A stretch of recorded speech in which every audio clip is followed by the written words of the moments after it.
Bon, mesdames et messieurs, on lance la campagne dans le deuxième canton de Mouat, Bourrouis, que vous ne connaissez pas parce que c'est un nouveau candidat. Il remplace Bruno Maranzana qui change de vie. Il est élu depuis 13 ans dans ce canton. Bruno, tout le monde le connaît. Il a beaucoup travaillé. Aujourd'hui, il a quitté Toulon pour des raisons professionnelles. Il s'est installé à Angers. Il vous salue, puisque je l'ai eu au téléphone hier soir. Il salue aussi le candidat. C'est une campagne dont on nous dit qu'elle n'est pas nationale. C'est une campagne dont on nous dit qu'il faut regarder Toulon et le Var. Comme s'il ne se passait rien en France, comme si actuellement les choses allaient bien. J'étais sur le marché ce matin, j'ai pris le tract d'un adjoint au maire de Toulon qui s'appelle M. Cavana, mais c'est les mêmes de partout à Toulon. Vous changez Cavana par bonus, c'est pareil. Alors vous avez Cavana, Falco et Lévy. Les trois mousquetaires, il manque le quatrième, parce que dans le roman d'Alexandre Dumas, ils étaient 4 les mousquetaires, et le quatrième qu'il faudrait avoir sur la photo qu'ils ont enlevé, c'est Sarkozy. Ils étaient bien heureux de se faire élire grâce à lui en 2000, 2002, 2007.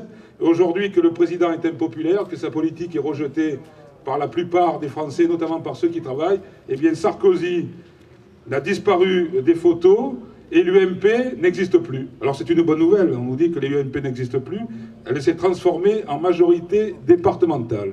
Alors des majorités départementales, dans tous les départements ça existe, parce qu'il y a des majorités dans chaque département. Mais les majorités départementales, en règle générale, elles ont des couleurs politiques.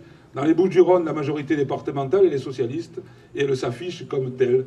Dans le Vaucluse, elle est de gauche, et la majorité, sur les affiches, il y a marqué majorité socialiste, communiste, écologiste. Ici, la majorité départementale a fait disparaître le sigle politique. Ça veut dire qu'ils n'en sont pas trop fiers. On a toujours un maire qui était, il y a quelques semaines, encore ministre du président Sarkozy. Il s'en revendiquait, il aurait bien voulu le rester, ministre. Mais aujourd'hui, eh bien, il fait oublier jusqu'à ses amitiés qui étaient encore celles que tout le monde connaît il y a quelques semaines. Je vais vous donner quelques chiffres. On supprime aujourd'hui, dans les 2 départements des Alpes-Maritimes et du Var, 225 postes de professeurs, essentiellement dans les lycées d'enseignement professionnel. 10 professeurs en moins au lycée professionnel de Sisson, 10 professeurs en moins au lycée Claret, 7 professeurs en moins au Parc Saint-Jean, 6 professeurs en moins au lycée hôtelier. Qui c'est qui va dans les lycées professionnels? Pas les gens qui fréquentent les ministères. Ceux-là, ils vont à Louis-le-Grand, ils vont à Janson de Sailly, ils vont à Henri IV, ou ils vont dans les lycées privés. Les gens qui travaillent, les gens souvent qui ont des difficultés pour suivre la scolarité de leur enfant, le débouché naturel, c'est les lycées professionnels. Et c'est dans ces lycées, les lycées où il y a le plus besoin d'encadrement, parce que souvent ce ne sont pas les enfants les plus faciles, c'est dans ces lycées que l'on supprime l'emploi des enseignants qui sont indispensables. Et donc ces gens qui votent toutes ces lois à Paris, quand ils viennent à Toulon, ils ne sont plus responsables de rien. Qui s'appellent Vittel, Lévy, Cavana, Bonus ou Falco, ils sont à l'UMP. L'UMP, quand on est courageux, on l'assume quand ça va bien, on l'assume quand ça va moins bien. Et aujourd'hui, ça ne va pas très bien pour eux. Eh bien, le courage en politique, c'est de l'assumer. En moyenne, dans notre pays, on offre 17% de logements sociaux à nos populations. Dans le Var, c'est 7%. Alors que 80% des Varois et des Toulonnais peuvent, parce qu'ils ont des revenus modestes, être éligibles au logement social. Alors après, c'est facile. On donne pas beaucoup, il n'y a pas beaucoup de logements sociaux, il n'y a pas beaucoup de crèches, il n'y a pas beaucoup d'emplois. Et c'est vrai que ceux qui dirigent, qui ont la maîtrise de tout ça, ils ont un pouvoir considérable sur les populations. Parce que si vous n'êtes pas bien avec eux, pas d'accès au logement, pas d'accès à la crèche et pas d'accès à l'emploi. Donc il y a des moyens extraordinaires quand on n'a pas la volonté d'aider les autres, d'avoir le pouvoir sur eux. Et on le voit en permanence dans cette ville, c'est comme ça que ça fonctionne. Soyez sages et vous aurez droit à une petite part du gâteau, mais si vous êtes contre nous, on vous empêchera de survivre et même d'avoir l'accès à ce qui est naturel et normal. Le logement quand on y a droit, la crèche quand on a des enfants, le droit au transport gratuit. Nous avons siégé à la région hier. Nous allons rendre, dès le 1er mars, les transports ferroviaires gratuits pour les jeunes lycéens, stagiaires, étudiants à apprentis. Ils pourraient le faire ici sur le réseau de Mistral, le réseau TPM. Ça coûte un peu, mais ça coûte moins que certaines dépenses qui ne sont pas totalement utiles. On va aujourd'hui permettre par des subventions d'avoir des équipements d'économie d'énergie dans chaque logement social. Ça coûte un peu d'argent.